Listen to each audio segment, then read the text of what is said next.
teman-teman, saya Diva Siti Angeli dari program studi biologi. Pada kesempatan kali ini, saya akan berbicara tentang wajah politik Indonesia saat ini yang tidak sesuai dengan nilai-nilai sila keempat Pancasila, yang berbunyi kerakyatan yang dipimpin oleh hikmat kebijaksanaan dalam permusyawaratan dan perwakilan. Sila keempat Pancasila pada dasarnya mengajarkan bahwa setiap keputusan politik yang diambil harus melalui musyawarah yang penuh kebijaksanaan, dengan mengutamakan kepentingan rakyat, bukan kepentingan kelompok atau golongan tertentu. Wakil rakyat, baik DPR, DPD maupun DPRD, seharusnya benar-benar menyuarakan aspirasi rakyat yang mereka wakili. Namun kenyataannya, wajah politik kita masih jauh dari nilai yang ideal tersebut. Ada beberapa fenomena yang menunjukkan penyimpangan. Pertama, dominasi oligarki politik. Keputusan politik seringkali ditentukan oleh kepentingan segelintir elit dan pemilik modal. Pencalonan pemimpin misalnya tidak jarang didasarkan pada kekuatan finansial, bukan pada kehendak rakyat. Yang kedua, minimnya musyawarah dalam pembuatan undang-undang. Yang ketiga, politik transaksional.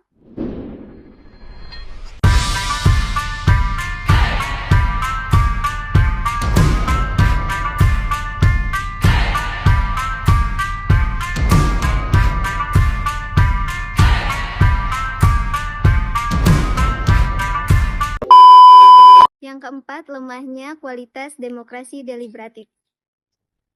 Inilah yang membuat banyak rakyat menjadi apatis, tidak percaya lagi pada sistem politik yang seharusnya menjadi alat untuk mereka menyalurkan aspirasi. Selain itu, masih banyak wakil rakyat yang belum benar-benar turun ke lapangan untuk mendengarkan suara rakyat. Aspirasi masyarakat seringkali berhenti di tengah jalan, tidak sampai ke meja pengambil keputusan. Semua hal tersebut jelas menunjukkan bahwa praktik politik kita masih menyimpang dari nilai sila keempat Pancasila. Musyawarah digantikan oleh voting cepat, kebijaksanaan digeser oleh kepentingan pragmatis, dan perwakilan rakyat tidak selalu benar-benar mewakili rakyat.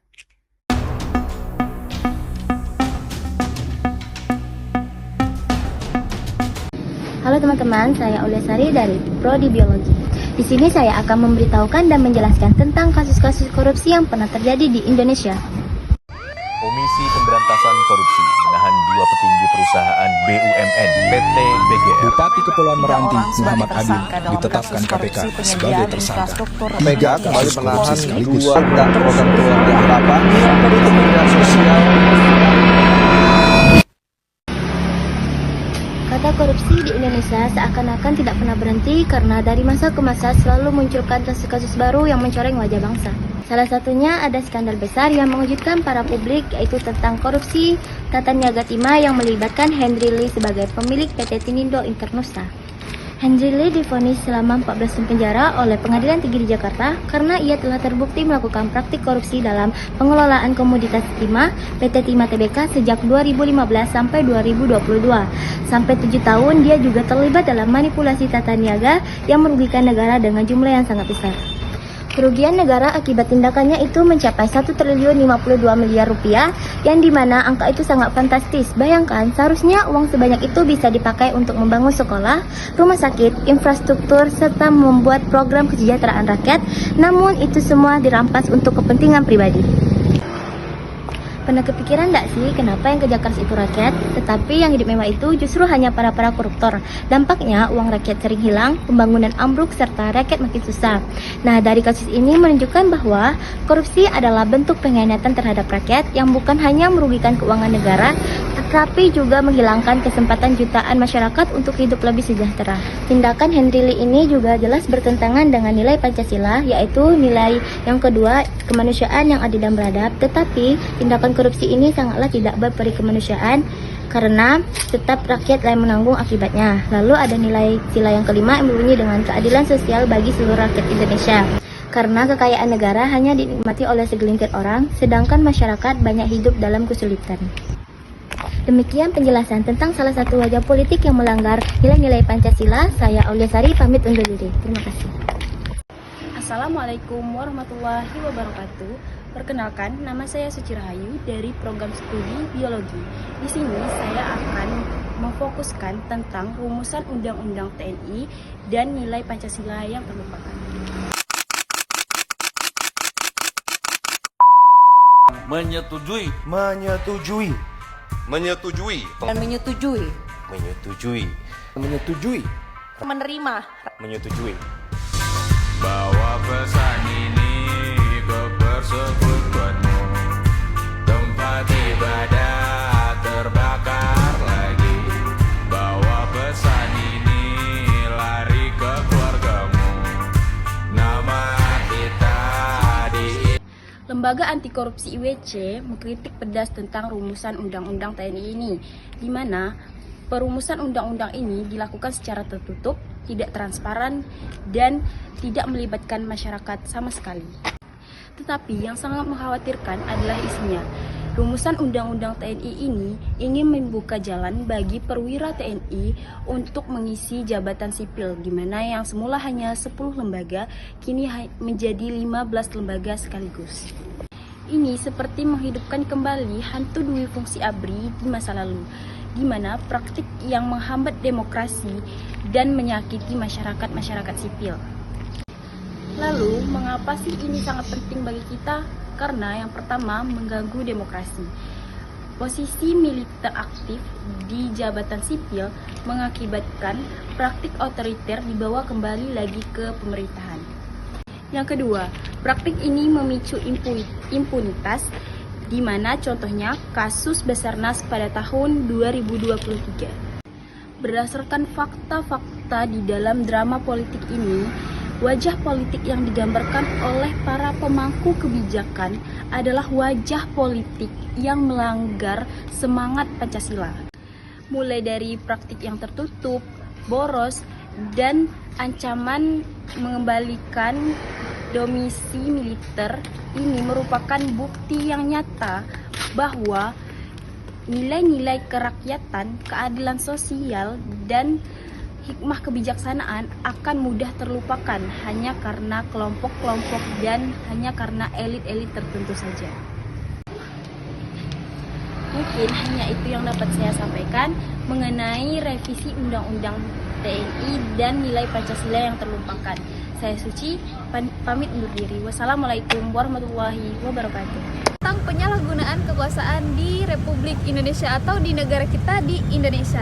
Yang pertama ada penyalahgunaan kekuasaan, yaitu banyaknya orang-orang di Indonesia yang melakukan korupsi.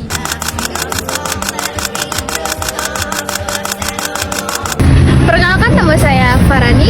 Di sini saya akan membahas tentang mengenai wajah-wajah politik yang tidak sesuai dengan Pancasila, yaitu salah satunya adalah korupsi uang pajak.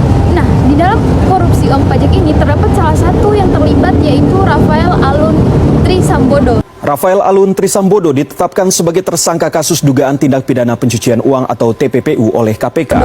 Nah, dia adalah yang melakukan tindakan pidana, yaitu melakukan korupsi di negara kita, yaitu di negara Indonesia. Korupsi yang dilakukan oleh Rafael mencapai kerugian negara hingga 300 miliar rupiah. Hal tersebut dilakukan secara sadar, bukan secara tidak sadar, sehingga memicu kemarahan para warga masyarakat Indonesia. Masyarakat Indonesia meminta agar diberikan keadilan seadil-adilnya terhadap Rafael. Maraknya korupsi yang dilakukan oleh para pejabat-pejabat atau oknum-oknum pejabat di Indonesia menimbulkan banyak sekali kritik dari warga negara Indonesia sendiri. Terdapat beberapa hal yang dikritiki oleh masyarakat. Salah satunya adalah karena satu, merusak ekonomi Indonesia. Yang kedua adalah penyalahgunaan pelayanan publik. Yang ketiga yaitu merampas hak-hak masyarakat. Dampak dari korupsi yang dilakukan oleh Rafael yaitu terdapat pada dampak sosial. Nah, dampak sosialnya itu membuat masyarakat kehilangan kepercayaan kepada pemerintah. Yang kedua, dampak terhadap ekonomi negara, membuat penghambatan pertumbuhan ekonomi negara. Nah, itulah sekilas wajah politik yang bisa saya sampaikan berdasarkan fakta yang telah ada. Sekian dari saya undur diri. Assalamualaikum warahmatullahi wabarakatuh. Perkenalkan, nama saya Alia Azalizah dari program studi biologi. Di sini saya akan sedikit menyinggung tentang demokrasi yang ada di Indonesia. Apa itu demokrasi? Demokrasi sangat sederhana, dari rakyat untuk rakyat. Secara garis besar, demokrasi adalah kekuatan dari tangan rakyat, bukan dari tangan satu sekelompok orang atau bahkan orang kaya. Indeks demokrasi di negara kita saat ini menunjukkan bahwa negara kita termasuk ke dalam kategori negara demokrasi yang cacat. Menurut Economic Intelligence Unit, di dalam laporan terbarunya, menyatakan bahwa skor demokrasi di Indonesia pada tahun 2024 mencapai sebesar 6,44 sebagai Indonesia dengan kategori negara demokrasi yang cacat. Temuan tersebut bukan hanya sekedar angka, melainkan sebagai pertanda bagi kita semua. Karena kebebasan kita dalam berpendapat, berkumpul, berekspresi akan semakin terancam. Sekian yang dapat saya singgung tentang demokrasi yang ada di negara kita pada saat ini. Saya Alia, pamit undur diri.